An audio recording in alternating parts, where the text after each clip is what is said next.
So hi guys. So today I'm sharing my experience with you. Okay, the Infosys.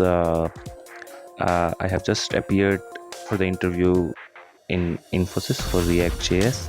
Okay, so the questions which asked from me, I have given the answer. Okay, and I cleared the interview with that. Okay, so I would directly go to the advanced level questions. Okay, or you can say for the experienced one.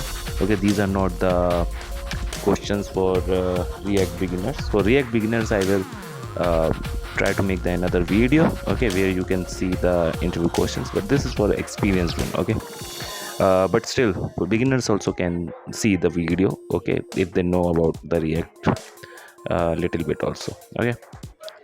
Okay, so let's start with this.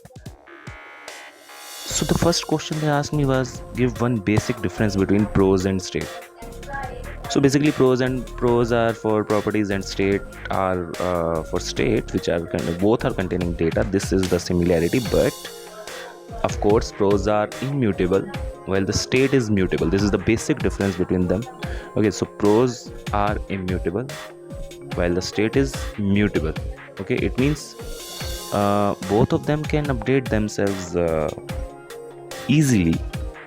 Okay, but the basic difference is pros are immutable but the states are mutable.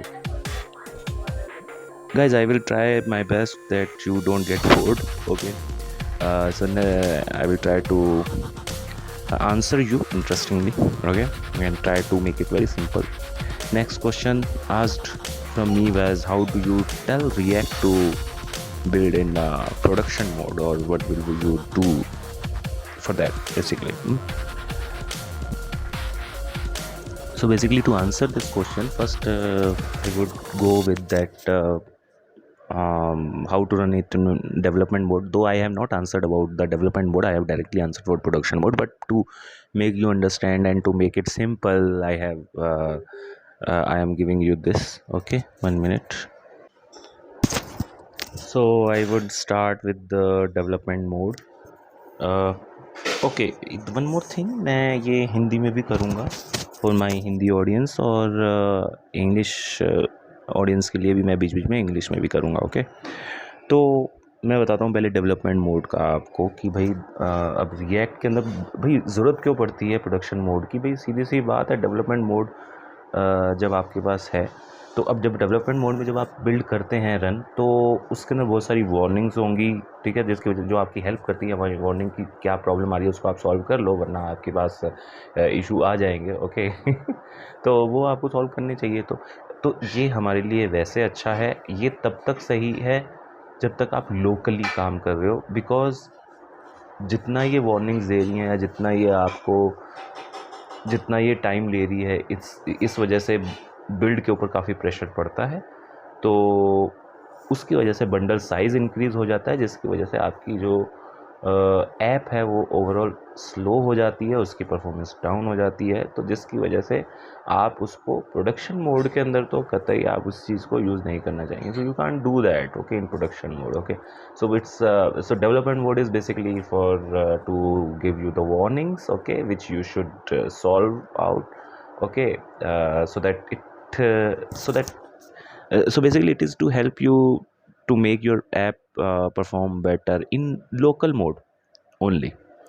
Okay, so if I talk about the deployment mode, वहाँ पर ये बहुत सारी clever technique use करेगा, so that to minimize the number of your costly DOM operations.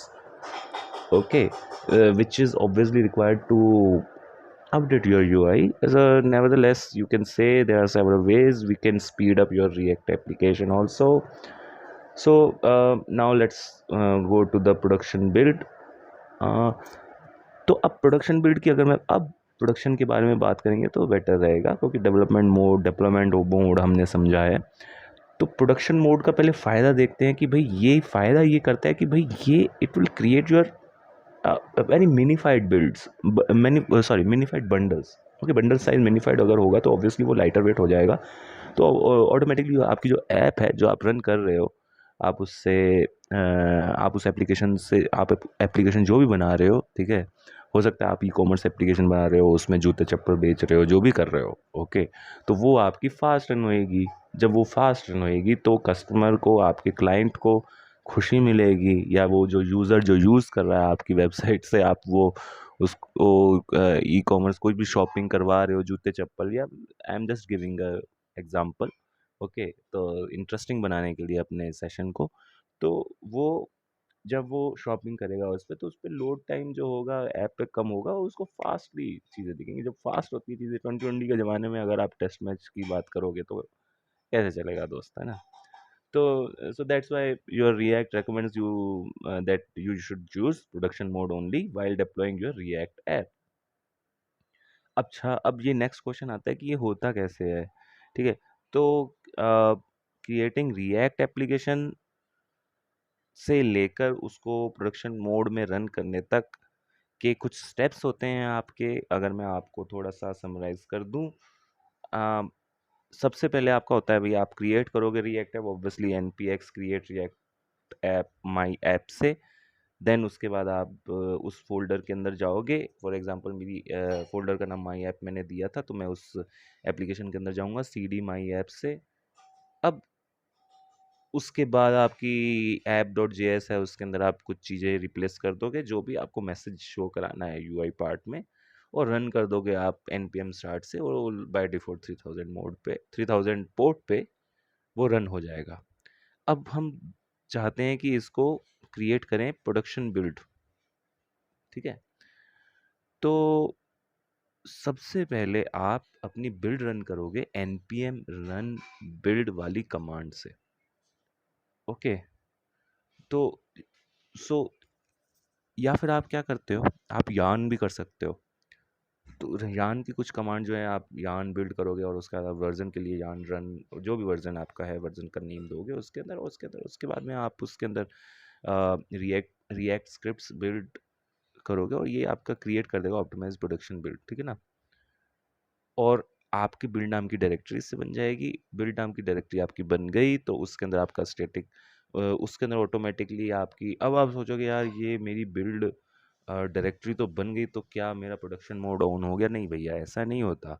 तो build folder बन गया है, उसके अंदर आपकी सारी जेएस और सीएसएस चली जाएँगी स्टैटिक वाले फ़ोल्डर के अंदर, ठीक है? जिनको अब इन्हें हम चंक्स कहते हैं।